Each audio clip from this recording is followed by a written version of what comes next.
ഇന്ത്യക്ക് വളരെയധികം ആശങ്കയുണ്ടാക്കുന്ന, ഇന്ത്യയെ തന്നെ ഞെട്ടിച്ച ഒരു വാർത്തയാണിത്. അതായത് ഇന്ത്യയുടെ ഒരു ശത്രു രാജ്യം ഇന്ത്യയെ കടത്തിവിട്ടിരിക്കുകയാണ് ഇപ്പോൾ. ഇത് മറ്റാരുമല്ല, പാകിസ്ഥാൻ തന്നെയാണ്. അതായത് ഇപ്പോൾ പാക് നാവികസേന AIP സബ്മറൈൻ ഫ്ലീറ്റ് 11 ഉയർത്തുകയാണ്. ആ സ്ഥാനത്ത് ഇന്ത്യയുടെ അവസ്ഥ നോക്കുകയാണെങ്കിൽ ഇന്ത്യ ഇതുവരെ ഒരു AIP സബ് ഉൾപ്പെടുത്താൻ പാടുപെടുകയാണ്. അതെ, ഇന്ത്യൻ നാവികസേനയുടെ അന്തർവാഹിനിയുടെ അവസ്ഥ ഇന്ത്യൻ വ്യോമസേനയുടെ യുദ്ധവിമാന സ്ക്വാഡ്രണുകളുടേത് പോലെ തന്നെ വളരെയധികം പരിതാപകരമാണ്. എയർ ഇൻഡിപെൻഡന്റ് പ്രൊപ്പൽഷൻ സജ്ജീകരിച്ച ഒരു അന്തർവാഹിനി പോലും ഇതുവരെ ഉൾപ്പെടുത്താൻ ഇന്ത്യക്ക് കഴിഞ്ഞിട്ടില്ല. അതേസമയം പാകിസ്ഥാൻ നാവികസേന ഇപ്പോൾ AIP സജ്ജീകരിച്ച അന്തർവാഹിനി കപ്പലുകളുടെ എണ്ണം ഏകദേശം 11 വർദ്ധിപ്പിക്കുക എന്ന ലക്ഷ്യത്തിലേക്ക് അതിവേഗം മുന്നേറുകയാണ്. തദ്ദേശീയമായി വികസിപ്പിച്ചെടുത്ത AIP സംവിധാനം ഇപ്പോഴും പ്രവർത്തനക്ഷമമല്ലാത്തതിനാൽ ഫ്രഞ്ച് വംശജരായ 3 സ്കോർപിയൻ അന്തർവാഹിനികൾ കൂടി നിർമ്മിക്കാനുള്ള പദ്ധതി ഇന്ത്യൻ നാവികസേന ഉപേക്ഷിച്ചിട്ട് ജർമ്മൻ കമ്പനിയായ തൈസൺ ഗ്രൂപ്പുമായി സഹകരിച്ച് നിർമ്മിച്ച AIP സജ്ജീകരിച്ച ഡീസൽ ഇലക്ട്രിക് സ്റ്റെൽത്ത് അന്തർവാഹിനികളുടെ നിർമ്മാണത്തിന് പിന്നിൽ പ്രവർത്തിക്കാനുള്ള സാധ്യതയുണ്ട് എന്ന റിപ്പോർട്ടുകളൊക്കെയുണ്ട്. സ്കോർപിയൻ അന്തർവാഹിനികളെ പിന്തുടരുന്നത് നിർത്താൻ നാവികസേന തീരുമാനിച്ചേക്കാമെന്നും മസഗോൺ ഡോഗ്സ് ലിമിറ്റഡിൽ 6 ജർമ്മൻ ഡീസൽ ഇലക്ട്രിക് സ്റ്റെൽത്ത് അന്തർവാഹിനികളുടെ നിർമ്മാണത്തിനായി പൂർണ്ണ ശക്തിയോടെ പ്രവർത്തിക്കുമെന്നും സർക്കാർ വൃത്തങ്ങളെ ഉദ്ധരിച്ച് ഇന്ത്യൻ മാധ്യമങ്ങൾ റിപ്പോർട്ടും ചെയ്തിട്ടുണ്ട്. എന്നാൽ ഈ പുതിയ സ്കോർപിയൻ അന്തർവാഹിനികൾ വലുതായിരിക്കേണ്ടതാണ്. അതേപോലെ തന്നെ നിലവിലുള്ള ബാച്ചിന്റെ ഇരട്ടി ശേഷിയും ഉള്ളതായിരുന്നു. മറ്റു 3 സ്കോർപിയനുകളുടെ വില സംബന്ധിച്ച ചർച്ചകൾ കഴിഞ്ഞ സാമ്പത്തിക വർഷത്തിൽ പൂർത്തിയായതുമാണ്. എന്നാൽ ഇവ ഇപ്പോഴും സുരക്ഷാ ക്യാബിനറ്റ് കമ്മിറ്റിയുടെ അംഗീകാരത്തിനായി കാത്തിരിക്കുകയാണ്. ഇന്ത്യൻ നാവികസേനയ്ക്ക് നിലവിൽ 17 പരമ്പരാഗത അന്തർവാഹിനികളുണ്ട്. അടുത്തിടെ ഉൾപ്പെടുത്തിയ 6 സ്കോർപിയൻ അന്തർവാഹിനികൾ ഒഴികെ ബാക്കിയുള്ളവ 30 വർഷത്തിലധികം പഴക്കമുള്ളതും വേഗത്തിൽ തന്നെ ഡീകമ്മീഷൻ ചെയ്യുന്ന തീയതിയിലേക്ക് അടുക്കുന്നതുമാണ്. ഇങ്ങനെ ഈ തദ്ദേശീയമായി വികസിപ്പിച്ചെടുത്ത AIP സാങ്കേതിക വിദ്യ ഉപയോഗിച്ച് ഈ 6 സ്കോർപിയൻ അന്തർവാഹിനികളെ വീണ്ടും ഘടിപ്പിക്കുക എന്നതായിരുന്നു ഇന്ത്യയുടെ പദ്ധതി എന്ന് പറയുന്നത്. അതായത് ഇപ്പോൾ പ്രവർത്തനക്ഷമമായ ഈ അന്തർവാഹിനി പകുതിയായി മുറിച്ച് ഒരു പുതിയ AIP വിഭാഗം ഇതിൽ ഉൾപ്പെടുത്തും. ഇതതിന്റെ നീളവും ഭാരവും വർദ്ധിപ്പിക്കും. സങ്കീർണമായ നടപടിക്രമങ്ങളിൽ ഫ്രഞ്ച് കപ്പൽ നിർമ്മാതാവ് നേവൽ ഗ്രൂപ്പ് ഇന്ത്യയെ സഹായിക്കുകയും ചെയ്യും. ഇതിനുശേഷം ശേഷിക്കുന്ന സ്കോർപിയൻ ക്ലാസ് അന്തർവാഹിനികൾ ഘടിപ്പിക്കുന്നതിന് മുമ്പ് സാങ്കേതിക വിദ്യ കൂടുതൽ പരിശോധനകൾക്ക് വിധേയമാക്കും. അറ്റകുറ്റപ്പണികൾക്ക് കുറഞ്ഞത് 1 വർഷം എടുക്കുമെന്നതിനാൽ തന്നെ പുതിയ സാങ്കേതിക വിദ്യ ഉപയോഗിച്ച് ആയുധ പ്ലാറ്റ്ഫോം നവീകരിക്കുന്നത് പ്രവർത്തന സന്നദ്ധ കുറയ്ക്കും എന്നും വിദഗ്ധർ ചൂണ്ടിക്കാട്ടുന്നുണ്ട്. ഈ വർഷം പ്രധാന നവീകരണം ആരംഭിച്ച INS കൽവാരി പ്രതിരോധ ഗവേഷണ വികസന സംഘടന ഇപ്പോഴും ഈ സംവിധാനം വികസിപ്പിച്ചുകൊണ്ടിരിക്കുന്നതിനാൽ തന്നെ AIP നവീകരണം ഇതിന് ലഭിക്കുകയില്ല.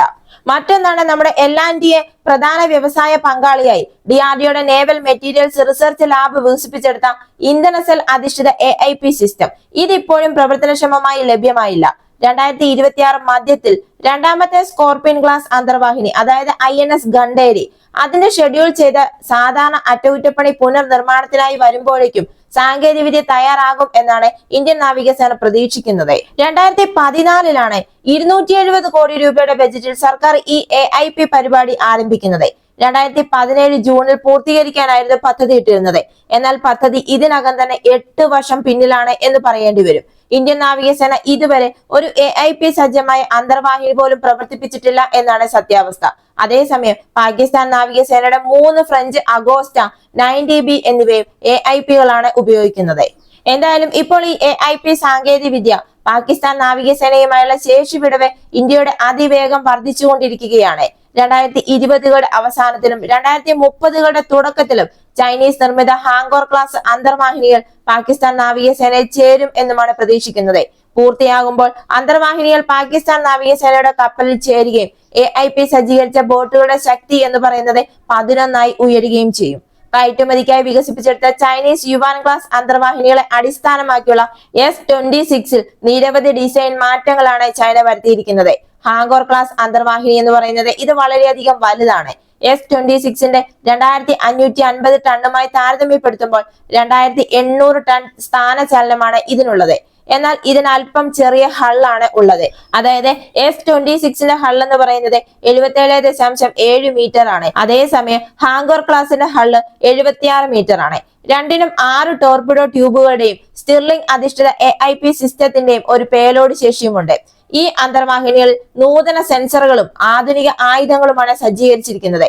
തന്ത്രപരമായ ശക്തി സന്തുലിതാവസ്ഥയെ പാകിസ്ഥാന് അനുകൂലമായി ചെറുതായി ചായ്ക്കുന്നു എന്ന് പറയും. നാവിക യുദ്ധത്തിൽ അന്തർവാഹിനികളും മിസൈൽ വഹിക്കാവുന്ന സമുദ്ര പെട്രോളിംഗ് വിമാനങ്ങളും ഉപയോഗിക്കുന്നതിന് മുൻഗണന നൽകുന്ന പാകിസ്ഥാൻ നാവികസേനയുടെ ആക്രമണ കടൽ നിഷേധ തന്ത്രവുമായി ഈ ഡീസൽ ആക്രമണ അന്തർവാഹിനികൾ യോജിക്കുകയും ചെയ്യുന്നു. ഈ രീതിയിൽ പാകിസ്ഥാൻ മുന്നോട്ട് പോകുമ്പോൾ 2025 ജനുവരിയിൽ ഇന്ത്യൻ കപ്പൽശാല MDLയുമായി സഹകരിച്ച പ്രൊജക്ട് 75I എന്ന പേരിൽ 70,000 കോടി രൂപയുടെ പദ്ധതി പ്രകാരം 6 അന്തർവാഹിനികൾ നിർമ്മിക്കാൻ ഇന്ത്യ ജർമ്മൻ കമ്പനിയായ തൈസൺ ഗ്രൂപ്പിനെ തെരഞ്ഞെടുത്തു. ആദ്യ ബോട്ട് മുതൽ ഇന്ത്യയിൽ തന്നെയായിരിക്കും അന്തർവാഹിനികൾ നിർമ്മിക്കുക. രൂപകൽപ്പനയും നിർണായക ഘടകങ്ങളും TKMS നൽകും. MDL പദ്ധതി നടപ്പിലാക്കും. കരാർ തീയതി മുതൽ ഏകദേശം 7 വർഷത്തിനുള്ളിൽ ആദ്യത്തെ അന്തർവാഹിനി നിർമ്മിക്കും. അതിനുശേഷം എല്ലാ വർഷവും ഓരോ അന്തർവാഹിനിയും പ്രതീക്ഷിക്കാം. ചില മാധ്യമങ്ങൾ റിപ്പോർട്ട് ചെയ്യുന്നത് ഇന്ത്യൻ നാവികസേനയ്ക്ക് വാഗ്ദാനം ചെയ്ത അന്തർവാഹിനി എന്ന് പറയുന്നത് ഒരു കസ്റ്റമൈസ്ഡ് 214 ക്ലാസ് അന്തർവാഹിനിയാണ്. AIP സാങ്കേതിക വിദ്യയിലെ ഏറ്റവും പുതിയ മെച്ചപ്പെടുത്തലുകൾ ഇതിൽ ഉണ്ടായിരിക്കും. ഇന്ധന സെൽ അധിഷ്ഠിത AIP സിസ്റ്റത്തിന്റെയും ലിഥിയം അയൺ ബാറ്ററിയുടെയും സവിശേഷമായ സംയോജനമായിരിക്കും ഇത്. ഇന്ധന സെൽ AIP അന്തർവാഹിനിക്ക് കുറഞ്ഞ വേഗതയിൽ ദീർഘദൂര സഹിഷ്ണുതയാണ് നൽകുന്നത്. അതേസമയം ലിഥിയം അയൺ ബാറ്ററി ഉയർന്ന വേഗതയിൽ ക്രൂയിസ് ചെയ്ത് ആവശ്യമുള്ള ലക്ഷ്യസ്ഥാനത്ത് എത്താൻ സാധിക്കുന്നു. ഇങ്ങനെ രണ്ടും ചേർന്ന ഈ കോമ്പിനേഷൻ എന്ന് പറയുന്നത് ബംഗാൾ ഉൾക്കടലിൽ മുഴുവൻ വെള്ളത്തിൽ മുങ്ങിക്കിടക്കുമ്പോൾ തന്നെ അതിന്റെ പരിധി വികസിപ്പിക്കാൻ ഇന്ത്യൻ നാവികസേനയെ ഈ കോമ്പിനേഷൻ സാങ്കേതിക വിദ്യ സഹായിക്കും. പുതിയ 212, 214 ക്ലാസ് അന്തർവാഹിനികളിലെ ഹൈഡ്രജൻ പവേർഡ് ഫ്യൂവൽ സെൽ അധിഷ്ഠിത AIP സാങ്കേതിക വിദ്യ 3 ആഴ്ച തുടർച്ചയായി വെള്ളത്തിൽ മുങ്ങിക്കിടക്കാനുള്ള കഴിവാണ് നൽകുന്നത്. അതേപോലെ തന്നെ ഈ അന്തർവാഹിനികൾക്ക് എക്സോസ്റ്റ് താപം പുറത്തുവിടാതെ നിശബ്ദമായി പ്രവർത്തിക്കാൻ കഴിയും. ഇതതിന്റെ സ്റ്റെൽത്ത് വർദ്ധിപ്പിക്കുന്നു. ഒരു ഇലക്ട്രോ കെമിക്കൽ പ്രതിപ്രവർത്തനം വഴി മിക്കവാറും ശബ്ദമൊന്നും ഉണ്ടാക്കാത്തതിനാൽ തന്നെ ഇന്ധന സെല്ലുകൾ ഏറ്റവും കുറഞ്ഞ ശബ്ദ നിലകൾ നൽകുന്നു. വാട്ടർ റാം എക്സ്പ്ലോഷൻ സിസ്റ്റം ഉപയോഗിച്ച് ഇതിന് ടോർപിഡോകളെ രഹസ്യമായി വിക്ഷേപിക്കാൻ കഴിയും. ഇങ്ങനെ ഈ AIP പ്രാപ്തമാക്കിയ അന്തർവാഹിനികൾക്ക് ചലനശേഷി വർദ്ധിച്ചിട്ടുണ്ട്. ഇവയ്ക്ക് സമുദ്രത്തിന്റെ അടിത്തട്ടിൽ താഴെ ഇരിക്കാനോ അതേപോലെ തന്നെ ഊർജം സംരക്ഷിക്കുന്നതിനും പ്രവർത്തന സമയം വർദ്ധിപ്പിക്കുന്നതിനുമുള്ള നിർണായക സംവിധാനങ്ങൾ മാത്രം പ്രവർത്തിപ്പിക്കുകയും ലക്ഷ്യങ്ങൾ കണ്ടെത്തുന്നതിന് നിഷ്ക്രിയ സോണാർ ഉപയോഗിക്കുകയും ചെയ്യാൻ പറ്റും. കുറഞ്ഞ ലോഡുകളിൽ ഇന്ധന സെല്ലുകൾ കൂടുതൽ കാര്യക്ഷമതയോടെ പ്രവർത്തിക്കുന്നതിനാൽ ബോട്ടമിംഗ് ഒരു പ്രത്യേക ദൗത്യത്തിന്റെ ദൈർഘ്യം വർദ്ധിപ്പിക്കുകയും ചെയ്യും. ഇന്ത്യൻ നാവികസേനയുടെ പ്രധാന ആവശ്യകതകൾ ഒന്നാണ് ഈ കപ്പലിലുള്ള കാര്യക്ഷമമായ ഊർജ സംവിധാനങ്ങൾ. ഫ്രഞ്ച് രൂപകൽപ്പന ചെയ്ത 3 സ്കോർപിയൻ ക്ലാസ് അന്തർവാഹിനികൾ വാങ്ങുന്നതിൽ നിന്ന് മാറി ഇന്ത്യൻ നാവികസേന ഇപ്പോൾ അന്തർവാഹിനി ഏറ്റെടുക്കൽ തന്ത്രം പുനഃപരിശോധിക്കുന്നതായിട്ടുള്ള റിപ്പോർട്ടുകളുമുണ്ട്. അടുത്ത തലമുറ സാങ്കേതിക വിദ്യ ഉൾക്കൊള്ളുന്ന 6 നൂതന ജർമ്മൻ രൂപകൽപ്പന ചെയ്ത സ്റ്റെൽത്ത് അന്തർവാഹിനികൾ നിർമ്മിക്കാനുള്ള ഒരു അഭിലഷണീയമായ പദ്ധതിയുമായി ഇന്ത്യയുടെ അണ്ടർ വാട്ടർ പോരാട്ട ശേഷികൾ ശക്തിപ്പെടുത്തുന്നതിന് മുൻഗണന നൽകിയിരിക്കുകയാണ് ഇന്ത്യ ഇപ്പോൾ. അതായത് 70,000 കോടിയിലധികം ചിലവ് പ്രതീക്ഷിക്കുന്ന പുതിയ പദ്ധതിയിൽ മുംബൈയിലെ അതേ കപ്പൽശാലയിൽ 6 അത്യാധുനിക ഡീസൽ ഇലക്ട്രിക് അന്തർവാഹിനികളാണ് ഇന്ത്യ നിർമ്മിക്കാൻ പോകുന്നത്. ഇന്ത്യൻ മഹാസമുദ്ര മേഖലയിൽ വളരുന്ന നാവിക ഭീഷണികളെ നേരിടാൻ മികച്ച അണ്ടർ വാട്ടർ സഹിഷ്ണുതയ്ക്കാണ് ഇന്ത്യ ഇപ്പോൾ മുൻഗണന നൽകിയിരിക്കുന്നത്. ഈ അന്തർവാഹിനികൾ 1800 മുതൽ 2000 ടൺ വരെ ഭാരമുള്ളതായിരിക്കും എന്നും ആണവ അന്തർവാഹിനികൾക്ക് സമാനമായ സ്റ്റെൽത്ത് സ്വഭാവ സവിശേഷതകൾ ഉണ്ടായിരിക്കും എന്നുമാണ് പുറത്തുവരുന്ന റിപ്പോർട്ടുകൾ. നൂതന ടോർപിഡോകൾ, കപ്പൽ വിരുദ്ധ മിസൈലുകൾ, കര ആക്രമണ ക്രൂയിസ് മിസൈലുകൾ എന്നിവ ഇവയുടെ ആയുധപ്പുരയിൽ ഉണ്ടായിരിക്കും. 2026-27 നിർമ്മാണം ആരംഭിക്കാനാണ് ലക്ഷ്യമിടുന്നത്. 2032-33 ആദ്യ അന്തർവാഹിനി വിതരണം ചെയ്യാൻ ഷെഡ്യൂളും ചെയ്തിരിക്കുന്നു. ഇന്ത്യയെ സംബന്ധിച്ചിടത്തോളം ഒരു നിർണായക ഘട്ടം തന്നെയാണിത്. ഇന്ത്യൻ നാവികസേന ഇതുവരെ ഒരു AIP സജ്ജീകരിച്ച അന്തർവാഹിനി പോലും പ്രവർത്തിപ്പിച്ചിട്ടില്ല. അതേസമയം പാകിസ്ഥാൻ പോലും ഇപ്പോൾ 3 AIP സജ്ജീകരിച്ച അന്തർവാഹിനികളാണ് ഉപയോഗിക്കുന്നത്. ഫ്രഞ്ചിന്റെ അഗോസ്റ്റ 90B അന്തർവാഹിനികൾ. ഈ പിടികിട്ടാത്ത സാങ്കേതിക വിദ്യ അർത്ഥമാക്കുന്നത് പാകിസ്ഥാൻ നാവികസേനയുമായുള്ള ശേഷി വിടവ് അതിവേഗം ഇന്ത്യയുടേത് വർദ്ധിച്ചുകൊണ്ടിരിക്കുകയാണ് എന്നാണ്. ഇതുപോലെയുള്ള പ്രതിരോധ വാർത്തകൾക്ക് വേണ്ടി മറക്കാതെ തന്നെ ഈ ചാനൽ ഒന്ന് സബ്സ്ക്രൈബ് ചെയ്യുക. ഈ വീഡിയോ ഇഷ്ടമായെങ്കിൽ ഒരു ലൈക്ക് തരിക. മറ്റൊരു വീഡിയോയുമായി വീണ്ടും കാണാം.